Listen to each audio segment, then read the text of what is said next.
Hey everybody, welcome back to the channel. Thank you so much for joining me today as we talk about Iron Danger.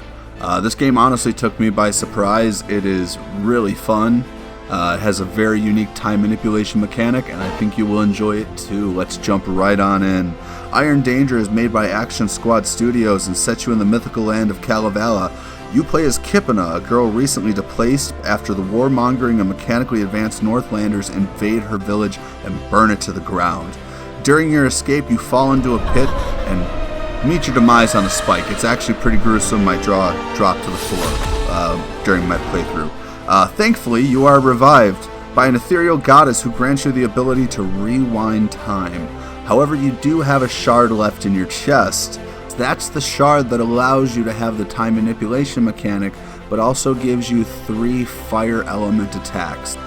While making your escape, you come across Topi, a lumbering warrior who serves King Anthior, and honestly just needs your boat. He doesn't really care about your condition, pretty much just like Sam. So you offer him the boat, you guys set sail together, and he kind of lies to you about there being a mystic healer in the woods. And you go out there, and thankfully that mystic healer does exist, and she has a connection to the Orla spirit. She already knows you're coming. Topi takes you to King Anthior, and King Anthior is one of those guys that like everybody loves, but you kind of get this weird feeling about. And he has this weird obsession with the shards, so right away, instead of just, being a nice guy and letting you stay because, oh my god, your village just got invaded, he sends you out to go get more shards because, accumulation of power, stuff like that. You'll find out more. That's about as much of the story as I want to give away. I actually think it's a pretty good story. Iron Danger's gameplay elements, it basically blends like action RPG with just that time manipulation mechanic. Think of it like Diablo on hard, but you have the ability to rewind over and over and over again. You're going to die, but it's not a big deal. There is no punishment for death. You get to rewind every 5 seconds and kind of just undo everything and reevaluate your scenario. It's really nice to just kind of see how, okay, that action didn't work. Now I'm gonna, move this way, and you can see how the whole field kind of pivots and how that changes the flow of the combat. Now, all of your attacks, your consumables, your buffs, they all take a certain amount of time, and they all have a hit bar as when they'll actually do like their buff or their hit, or when they'll actually heal you, whether it's 1 heartbeat or 2 heartbeats. That's as much time as it takes. So you actually have to pay attention to that during the flow of combat, and you might want to rewind and say, okay, now instead I want to dodge and get out of the way, because if I attack, that takes too long, I get hit right away. It takes a good second to get used to, honestly, as a mechanic, especially because movement advances the time, so there's a natural want to just move forward, but moving advances time, so you get yourself stuck in situations where your character's just running around. And yes, it is absolutely comical to just see your characters having to run around as much as they can, but at the same time, the objective is to beat the enemy. So don't think of combat encounters with enemies as like 30-second little endeavors. They're actually going to take anywhere from 5 to 10 minutes, depending on how many enemies there are. But it really leads for some really unique gameplay where you can really think about what you're doing.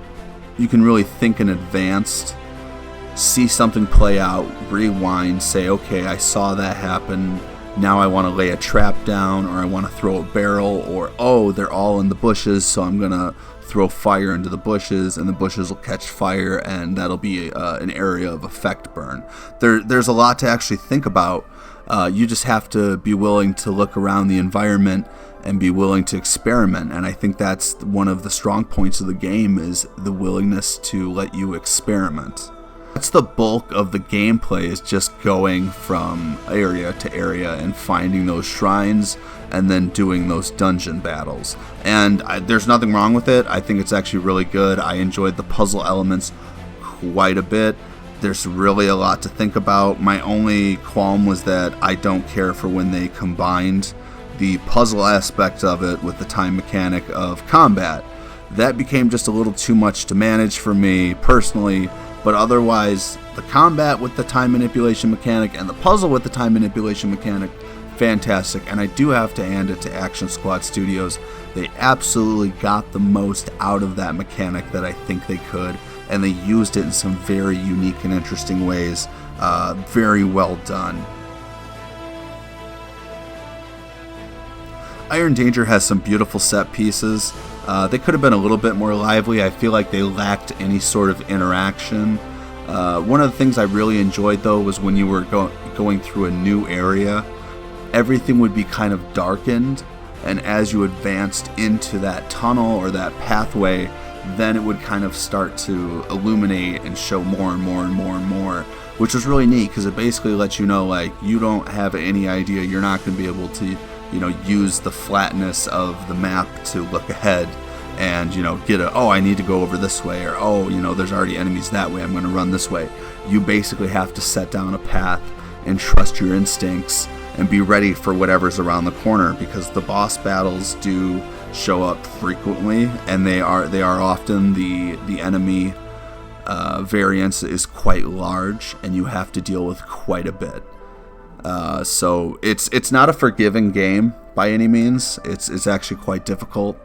I found myself just taking a second and walking away a couple times because I just genuinely had no idea what I was supposed to do. I got stuck in a combat loop. So that's something else to pay attention for. You can absolutely get yourself stuck in a loop where you're not going to come out of that. You've absolutely screwed yourself over. Now the smartest thing to do is just to restart the level, and that's fine. I feel like the story is one of its stronger suits, absolutely. There is one thing that I have with the story, but I can't really mention it without it kind of spoiling other stuff. So I'm kind of just vaguely mentioning that. I feel like all the voice actors did an absolutely great job of delivering their lines.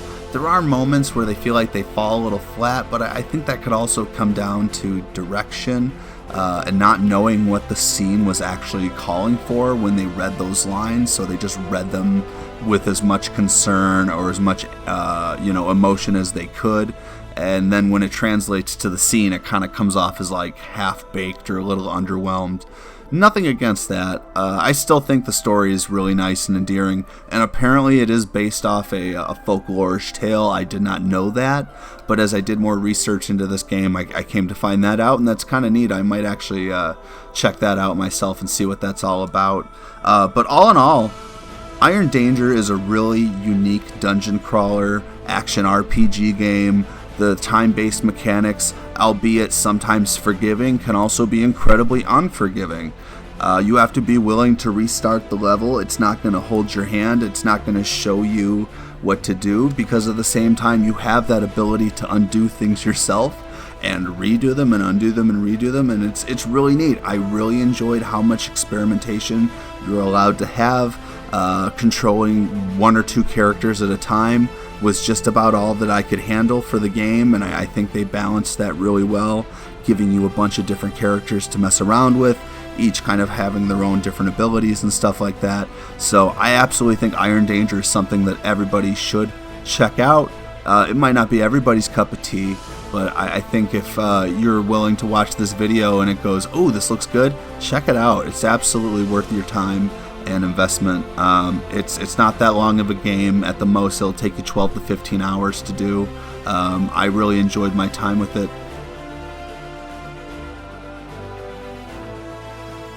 And that's it. That's my review for Iron Danger. Thank you guys so much for joining me.